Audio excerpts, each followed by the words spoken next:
Et vous avez été un des premiers à réagir hier à cette information donnée très officiellement par le conseil départemental, par la collectivité corse, de mettre en berne ces drapeaux en hommage à Yvan Colonna. Votre parti pris ce matin, monsieur le maire, eh bien, c'est de dire que ces drapeaux en berne pour rendre hommage à Yvan Colonna, pour vous, c'est indigne, c'est ça? Exactement.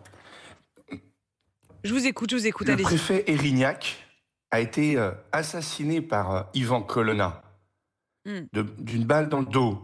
hmm. Son épouse porte le deuil, la famille du préfet Erignac porte le deuil. Et celui qui purgeait une peine de prison à perpétuité Hmm. est certes décédé, mais a tué un préfet. Et mettre les drapeaux en berne pour l'assassin de Claude Erignac est à mes yeux absolument indigne.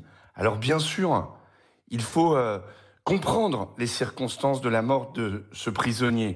Et on n'a pas à mourir en prison. La peine de mort a été abolie et toute l'enquête doit montrer les circonstances de ce décès. Mais néanmoins, mettre des drapeaux en berne, mais c'est blessant pour la famille du préfet Erignac.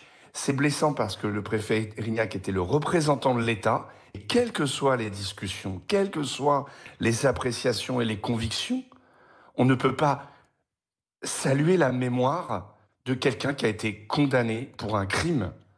En tant que maire, en tant que président de la métropole, ou tous les maires, quand nous mettons les drapeaux en berne, Hmm. c'est après Oui, c'est les pas rien. attentats de Charlie Mettre les Hebdo. drapeaux en berne, il faut se souvenir, c'est vraiment un acte très fort, c'est vraiment une C'est un acte démonstration de fort de deuil sens important. qui, qui exprime l'unité du pays, qui exprime la profonde émotion. Nous l'avons tous fait après ces attentats qui ont marqué le pays, que ce soit ceux du 11 janvier, ceux de Charlie Hebdo. Là, Monsieur Colonna purgeait une peine de prison qu'il n'avait pas terminée parce qu'il avait tué un préfet, parce qu'il avait arraché la vie d'un homme.